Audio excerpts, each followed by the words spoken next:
I truly believe, like in my soul, that if we could get them as part of the collective, it will help them fast forward for 3 years of trial and error.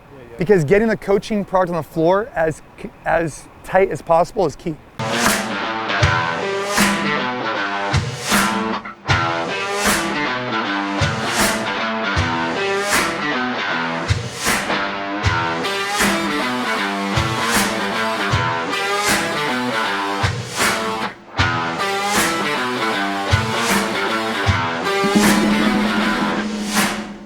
Hey guys, so here are 10 ways to utilize a plate without it being on a barbell.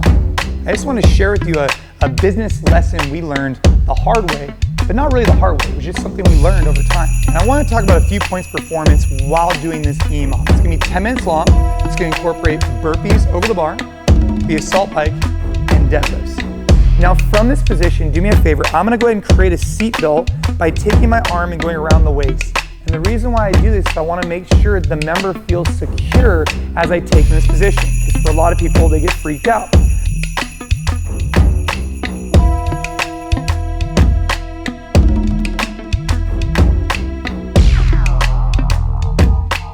What day is today? Monday. Yeah, it's Monday. So today is Monday, it's 9 a.m. Just left our office. We had a meeting about the NC Fit Collective, which is something new we're doing. A lot of trial and error, a lot of testing. You know, hey, does it work? Does it not work? How do we add the most amount of value for the members as a part of the collective? It's kind of like the topic that we were talking about right now. Now we're headed to our Mountain View gym. We have 30 gym owners coming in from Japan who are out here touring different locations, and they wanted to come and see our location and get an idea of what the functional fitness space looks like. So meeting with 30 gym owners from Japan should be interesting.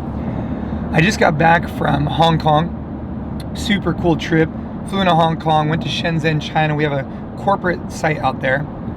Came back to Hong Kong, went to Singapore, drove to Johor in Malaysia, where we're looking at opening a new location, corporate site. Back to Singapore, back to Hong Kong, did a little business, headed back home. Drove directly to Disneyland actually with the kids for a charity event. And now here we are. It's back on Monday and back at it. Had to go meet the Japanese gym owners. How do you even get connected with 30 gym owners from Japan? So these gym owners, basically this one gentleman, he reached out to me, said, hey, you know, we're connected to a bunch of gym owners out in Japan. We try and come to the United States and see what best practices are, et cetera, et cetera. We'd like to come and see your guys' gym. We hear you're at the tip of the spear in regards to the functional fitness space. I said, sure, no problem. And I'm always open for discussions. You know, it's something that I think sometimes people overthink business sometimes, in the sense that, like, oh, what's the agenda? What's this? What's that? For me, what I like to do is just meet people, create conversation, and see if there's mutual interest that we can help each other with. You know, I mean, in business, one of the things that I've found is that if it's good for us and it's good for them, it's good for everybody. It's not ever going to be I don't want to be in a business deal where it's one-sided.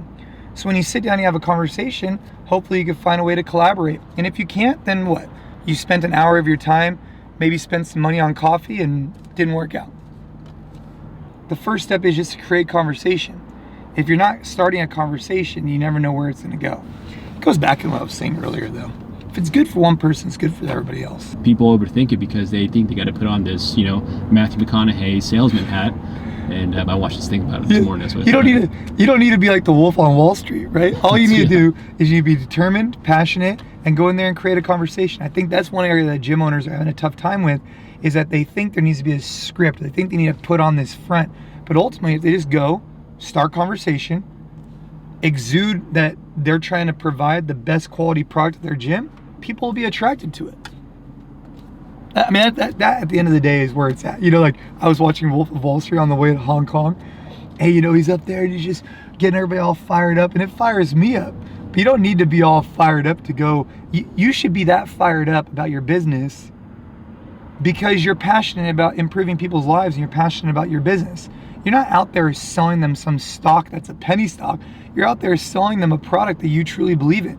So you shouldn't have to create some type of script. It should just be natural and organic for you to create a conversation and hopefully get them to see what you can provide as valuable.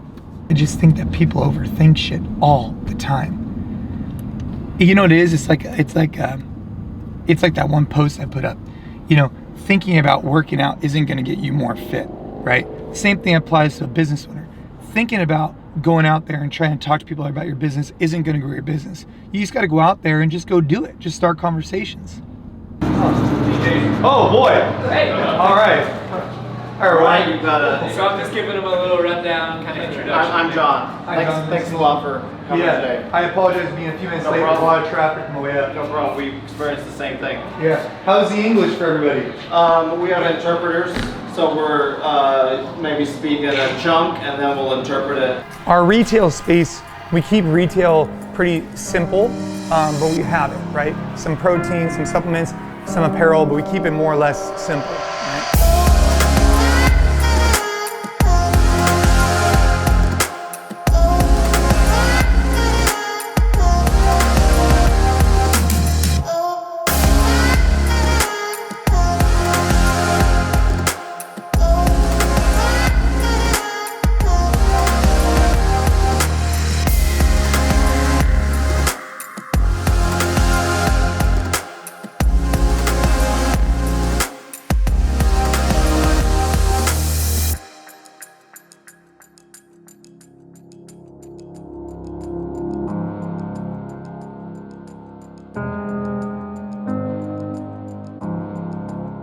All right, thank you very much, guys. Oh, you good? Good. じゃあ大きく拍手をお願いします。 All right, thank you. Thank you. Thanks so much. He's gonna give. I have got one in the bus. I'm gonna run grab it right now. Thank you. Nice to meet you guys. And you'll be at Ursa, or I think I'm gonna come on Friday. I'll be right back. I'm gonna grab some. Okay, of course.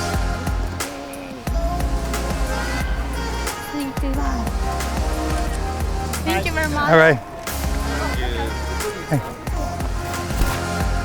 Oji Sports. Oh, okay.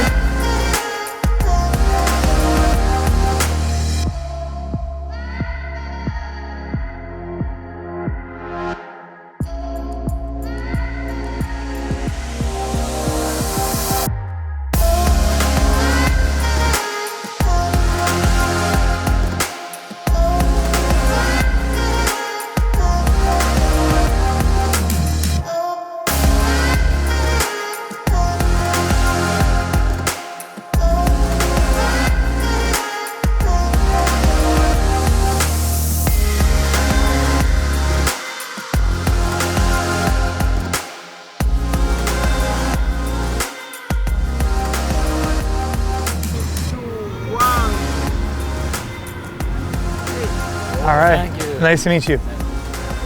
So, a little something for your family. Oh, okay. And for your kids. Oh, thank you very much. Little Japanesey stuff if they like it. I love So, Japanesey Yeah, stuff. you can. Most of them difficulty in English, so you course. can always go through me, and we can be in touch. Yeah, I mean, Are you still ultimately, in good touch with JP? JP? Of course, yeah. Okay. I think him and I might go to Ursa together on Friday. Okay, But great. I mean, at the end of the day, I mean, look, I'll give them any information they want. I mean, I didn't hold anything back. I'll tell them anything they want to know. But I truly believe, like in my soul, that if we could get them as part of the collective, it will help them fast forward for 3 years of trial and error. Because getting the coaching product on the floor as tight as possible is key. Okay. All right, brother. Thanks again. Yeah, have a good one. Thank you. Thank you. They're really nice people.